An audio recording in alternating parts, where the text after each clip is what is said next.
According to figures released today, infection rates are up 200,000 from last year. Statistics show that 33.6 million and 1.2 million children have HIV, the virus that causes AIDS. Despite potent new drugs, called protease inhibitors, the AIDS virus continues to grow with a vengeance. The total number of deaths measures more than 16 million people worldwide.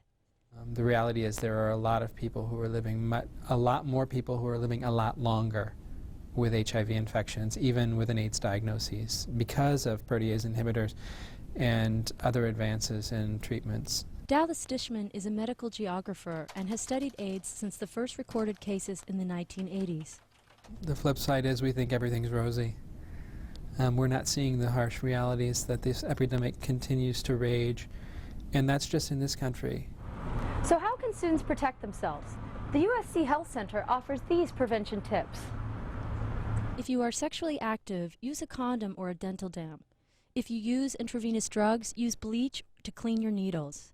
And if you have engaged in any unsafe behaviors, get tested. The USC Health Center offers both anonymous and confidential testing for $20. For Annenberg TV News, this is Ashley Crary. The maker of some USC designs is the target of a lawsuit. Several employees say they have been working under sweatshop conditions. Our Ashley Crary has the story. In a news conference held today at USC, 2 factory workers announced the filing of a federal lawsuit against JH Designs. The lawsuit claims the workers endured sweatshop conditions while sewing university clothing, including some items with the USC logo. Attorney Julie Sue translates one of the workers' statements. I worked 6 days a week, and sometimes my fellow workers took extra work home because our employers demanded that we finish the work so they could meet the production deadline. When we asked to see why our piece rate pay was being lowered, they told us we had to like it or we could leave. SCALE, the USC Coalition Against Labor Exploitation, co-sponsored the news conference. Francois Barmadica is a student activist with SCALE. I am willing to pay a couple dollars extras to know that the people that make my clothing are actually making living wages, that they can actually afford to put decent food on tables, to send their kids to school and not have to be worried about basic human needs. James Nussbaumer, the lead organizer for the anti-sweatshop campaign under SCALE, outlined USC's current labor policies. USC has some basic labor provisions in its licensing agreement, which licensees must agree to in order to make university clothing.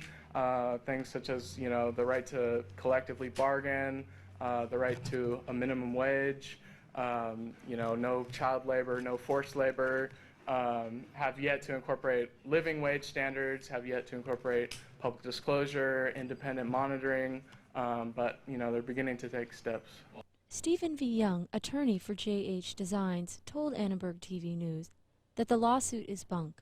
The company does not impose illegal or unreasonable quotas. They do not maintain a sweatshop environment, and they comply with the law in all respects.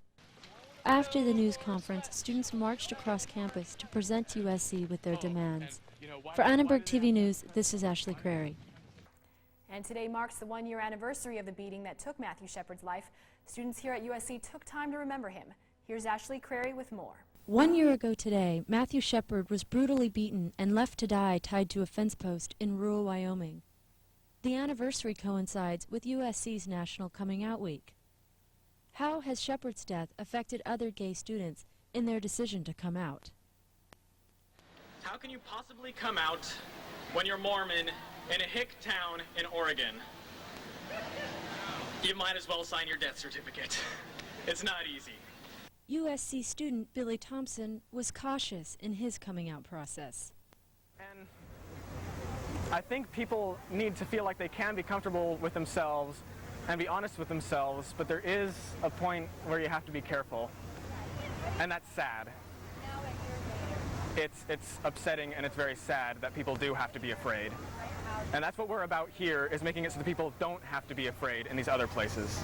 Alexander Grill believes coming out is the only way to change perceptions of gays and lesbians. Coming out is scarier when you know that this kind of violence exists. It's scarier in recollection of Matthew Shepard, but it's more important even when you know that. Violence against minority groups is strongest when people don't understand.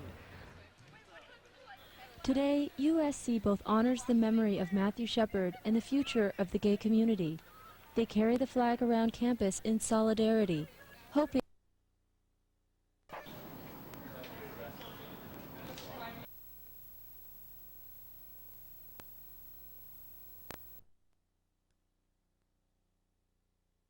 Annenberg TV News, this is Ashley Crary. The doors swing open, and you walk into a reception area filled with light.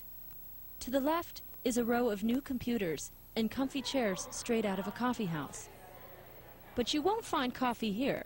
What you will find is a job.